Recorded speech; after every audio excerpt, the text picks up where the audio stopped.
Neste evangelho dominical eu destaco duas coisas, duas lições para mim que compartilho com vocês.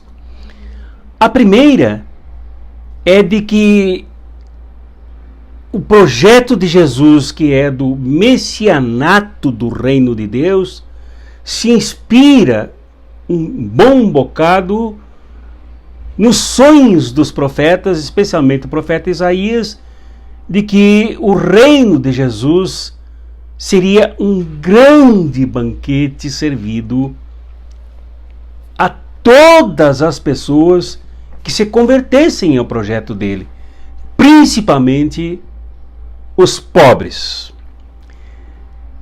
E a experiência do banquete, da casa que acolhe o estranho, o vizinho, o parente, a comunidade, é uma prática tradicional na vivência dos semitas, dos palestinos, dos judeus primitivos na Galileia, em Nazaré, em Israel.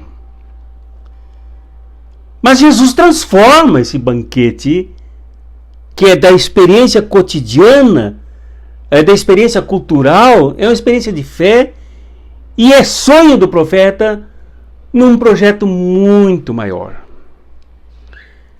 Primeiro porque o profeta Isaías espera que o Messias venha sem indicativo de quem seja esse Messias.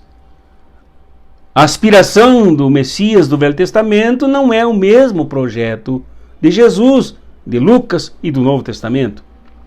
É uma outra coisa.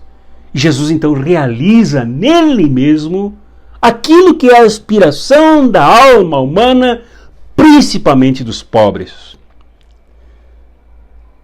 É uma aspiração de resolução dos seus problemas mais básicos, que são os de se alimentar, que são os de se confraternizar na grande mesa messiânica.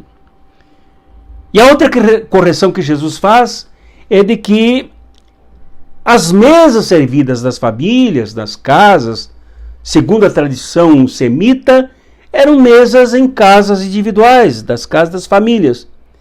Aqui Jesus transforma as mesas, os banquetes, através da caminhada dele, da marcha dele, como eu disse na reflexão anterior do Evangelho do domingo passado, que Jesus é o Jesus da caminhada, é o Jesus da marcha, é o Jesus que passa pelos povoados, pelas cidades, para fazer de todos os povoados, de todas as cidades, um grande banquete que não se limita mais a ser um banquete de uma casa, de uma tendência cultural, de uma tendência religiosa, de uma visão de mundo, uma visão particular de mundo, mas o banquete na casa de todos, e a casa de todos é uma só casa, é a casa do reino que ele veio trazer.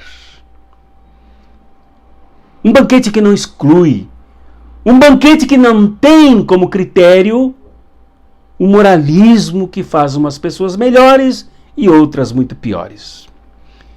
Esta é a grande lição que eu quero compartilhar com vocês, de que o reino de Jesus é um grande banquete de muita alegria, de muita inclusão, de muita fraternidade, aberto principalmente aos que sempre foram excluídos pelos poderosos.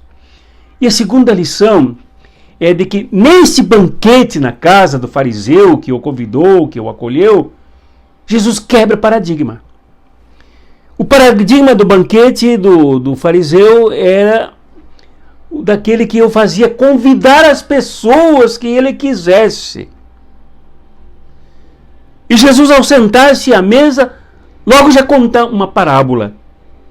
E nesta parábola diz que os primeiros serão os últimos e os últimos serão os primeiros. E se dirige ao fariseu, dizendo a ele que ele não deveria convidar as pessoas da comunidade, que exercem certa influência, as ditas autoridades, as pessoas mais refinadas, porque elas ficam como que a dever obrigação de convidá-lo também para suas casas. E Jesus diz: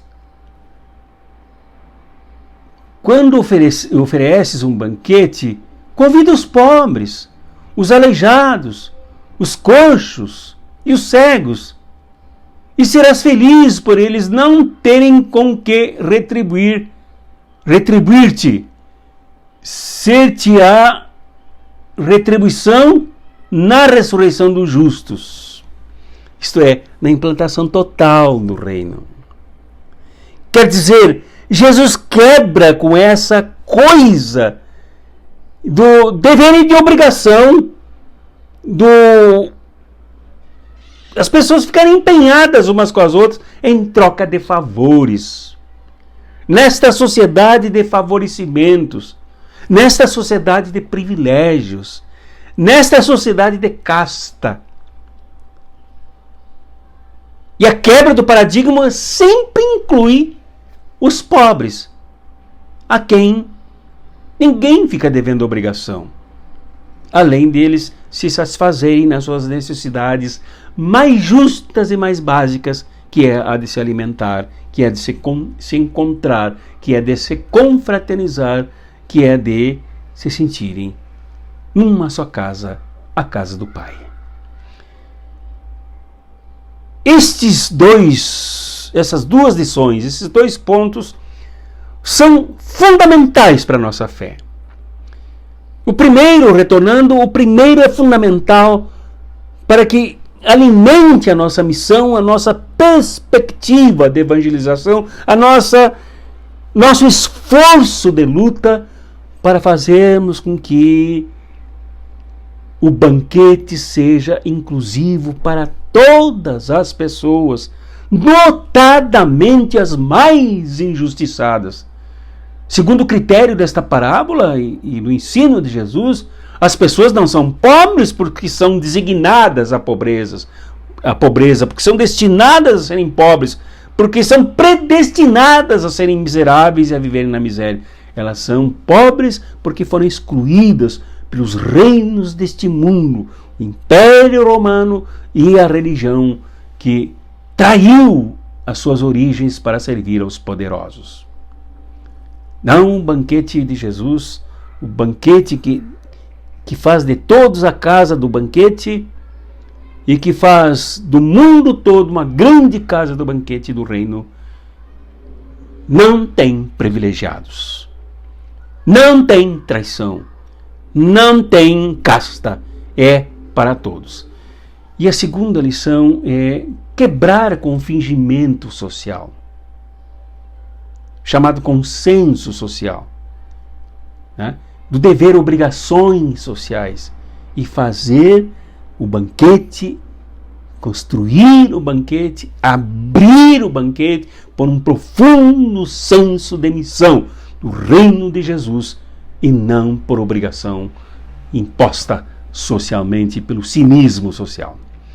É maravilhoso para nós hoje, que enfrentamos neste momento no Brasil e no mundo grandes tragédias para os poderosos que querem os banquetes iguais ao do rico e do Lázaro, se fartando sobre ele, jogando apenas as migalhas para o pobre do Lázaro, que lambe as feridas da miséria e come apenas o que lhe entregam quando tudo deveria ser dele.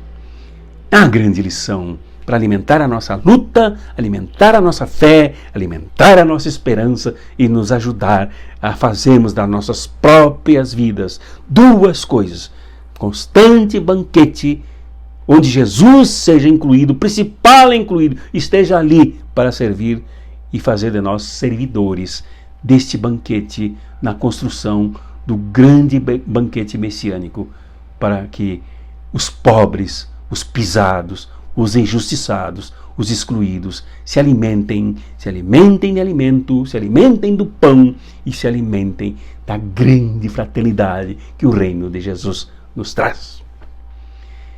Em nome do Pai, do Filho e do Espírito Santo. Amém.